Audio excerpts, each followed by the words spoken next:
এই আজকে কার happy birthday মা? দাদার হ্যাপি বার্থডে। হ্যালো বন্ধুরা, শ্রেণিকা শ্রেণীজার নতুন আরেকটি ভিডিওতে জানাই তোমাদের আবারও সকলকে স্বাগত। আর শ্রেণিকা শ্রেণীজার এই ভিডিওটা দেখার পরে প্লিজ তোমরা কেউ শ্রেণিকা শ্রেণীজাকে হ্যাপি বার্থডে বলো না, কারণ আগে পরে আমি যতগুলো ছবি ভিডিও পোস্ট করেছি সবাই কিন্তু ওদেরকেই হ্যাপি বার্থডে জানিয়েছে, কিন্তু আমি বুঝতে পেরেছি যে তারা ভিডিওগুলো না দেখেই মানে জাস্ট ওপরের ছবিটা দেখেই কিন্তু সবাই এই লেখাটা লিখেছে। আর যারা ভিডিওটা দেখেছে পুরোপুরি তারা কিন্তু শ্রেণিকা শ্রেণীজাকে নয়, ওদের দাদাকেই উইশ করেছে, কারণ ওদের দাদার এই যে 12 বছরের জন্মদিনটা হচ্ছে, তো ছোটোখাটো করে ঘরোয়াভাবেই সেলিব্রেট হচ্ছে। তো শ্রেণিকা শ্রেণীজাও দাঁড়িয়ে পড়েছে। এর অর্থ এই না যে শ্রেণিকা শ্রেণীজার জন্মদিন তোমরা মনে করবে।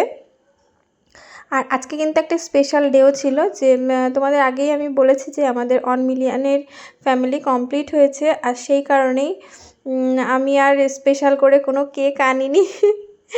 তো আয়ুষের জন্মদিন, সেই উপলক্ষে একই সাথে দুটো কাজ সেলিব্রেট হয়ে যাক, আয়ুষের জন্মদিনও আবার 1 মিলিয়নের আমাদের পার্টিটাও একই সাথে হয়ে গেছে। এই দেখো, দাদাকে নেভাতে দিচ্ছে না, নিজেরাই নিভিয়ে দিচ্ছে। ছোটোটা না একটু বেশিই দুষ্টি হয়েছে। আবার এই কথা বলার পরে অনেকে না কেউ একজন আমাকে বলে যে আমি নাকি ছোটোটাকেই ভালোবাসি, ছোটোটা ভালোবাসি না, সরি, বড়টাকেই বেশি ভালোবাসি, ছোটোটা বেশি দুষ্টু তাই বলি। কিন্তু যে যেরকম আমি তো সেটাই বলবো না, মা তো আমি একজন, তো দুজনেই আমার কাছে সমান। কিন্তু দুষ্টুমি দেখো, ওই দেখো আবার নিভিয়ে দিচ্ছে, ঘন ঘন শুধু ও নিভিয়ে দিচ্ছে। আর দেখো বড়টা দূরে দাঁড়িয়ে আছে, মোমবাতিটা ধরানো দেখে ও ভয় পেয়ে গেছে, দূরে দাঁড়িয়ে আছে। আর ছোটোটা দেখো শুধু চিন্তাভাবনা কখন ফু দেবো। তো যাই হোক, শেষমেশ কেকটা কাটা হলো। আমি আর অন্য লোকদের দেখাইনি, যেহেতু আমরা বাড়ির লোকেই ছিলাম সবাই, বাইরের তেমন কেউ ছিল না। তো আয়ুষের একটা বন্ধু আর অন্বেষার একটা বান্ধবী, এই দুজনই বাড়ির লোক ছিল। আর এখন যেন কটা বাজে, রাত 10টা। রাত 10টার সময় ওদের কেক কাটা হচ্ছে, কারণ আজকে আমাদের বাড়ি কিছু গেস্ট এসেছিলো, তো তার জন্য একটু দেরি হয়ে গেছে। তো তারা চলে গেল, আবার এরা দুধ খেলো, মানে খাওয়া দাওয়া করে খাওয়ার পরপরই না এদের আবার দুধ খায় আর নেশা লাগে। তো বোতলে দুধ দিই, সেই দুধটা শেষ করতে করতে এই এতটা সময় হয়ে গেল। এরপরে গিয়ে শেষমেশ আমাদের কেক কাটার সময় হলো রাত 10টার সময়। আর এই যে দেখো দুজনে কেক খাচ্ছে। তো আমি যখনই জিজ্ঞাসা করছি আজকে কার জন্মদিন, ওরা বলছে ওদের জন্মদিন। ওদের যখন জন্মদিন হয়েছে তখন কিন্তু এতটা বেশি বোঝে না, হ্যাপি বার্থডে কথাটা ভালো করে বলতে পারতো না, মানে একটু একটু বলতে পারতো। আর এখন কিন্তু স্পষ্ট জন্মদিনটাকে ওরা বোঝে, হ্যাপি বার্থডেও বলতে পারে। তো জন্মদিন কার? জন্মদিনটা হচ্ছে শ্রেণিকা শ্রেণীজার, সেরকমই মনে হচ্ছিল।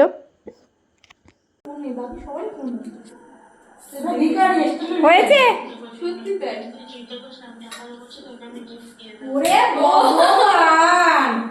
বন্ধু তো বিশাল ভালো। ও মা, কার হ্যাপি বার্থডে হলো মা? এবার তোমরা কাটো। আর এই দেখো আয়ুষের কাটার পরে দুজনে মিলে কেকটাকে নিয়ে কাটাকাটি ছেঁড়াছেড়ি করছে আর খাচ্ছে। মানে আনা থেকেই না, কেক কাটার আগেই ওখান থেকে একটুখানি খাওয়া হয়ে গেছিলো। আয়ুষও যেমন, মানে ও তো ছোটো, আবার বোনেরাও তেমন, একটুখানি খোঁচা মেরে মেরে আগে টেস্ট করে নিয়ে তারপরে কেকটা কেটেছে। আর এখন বুনুরা দেখো কেকটাকে মানে যে ইচ্ছা মতন কেটে চটকে নষ্ট করে দিচ্ছে। তো নষ্ট হবে না, আমরা নিজেরাই খেয়ে নেবো।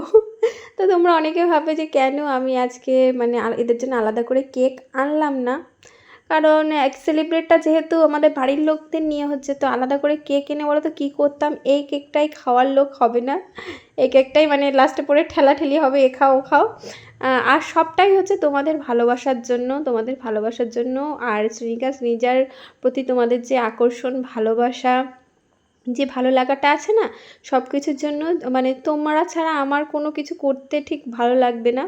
তো যদি কখনো পারি তো সবাইকে ইনভাইট করব কোনো একটা সময়।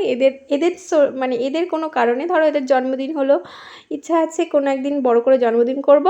আর আমি চাইবো যে আমাদের ফেসবুকে যত বন্ধুবান্ধব, ফেসবুক, ইউটিউব, ইনস্টাগ্রাম, মানে যারা যারা দেখে আর কি ভালোবাসে, তো সবাই আসুক, আর তখনই একসাথে সেলিব্রেট করব। তখন আমাদের ফ্যামিলিতে যতগুলো মেম্বার থাকবে, মানে যত বাড়বে বা কমবে, যে পর্যায়ে থাকবো তখন সেটাকে নিয়ে সেলিব্রেট করব। আর এখন এরকমভাবেই থাক। এইভাবেই চালিয়ে দিলাম আর কি। তো দেখা হবে নতুন আরেকটা ভিডিওতে। ততদিনে তোমরা ভালো থাকো, সুস্থ থাকো। আর এরপরে কিন্তু আমাদের যে খাবার দাবার আছে সেটা হচ্ছে মেনুতে ছিল বিরিয়ানি আর চিকেন কষা, মানে দেশি মুরগি। এখন আর পোলট্রি ভালো লাগছে না, তো মটনও কয়েকদিন আগে খেলাম। তো দেশি মুরগির কিন্তু টেস্টটাই অন্যরকম। তোমাদের কাদের কাদের খেতে ভালো লাগে বলো। তো এই চিকেন বাড়িতেই রান্না হয়েছে আর বাইরে থেকে বিরিয়ানি আনা হয়েছিল, শুধু আলু বিরিয়ানি। আর বাড়ির লোকরা এইভাবেই খেয়েছি। তো দেখা হবে নতুন আরেকটা ভিডিওতে। Good bye.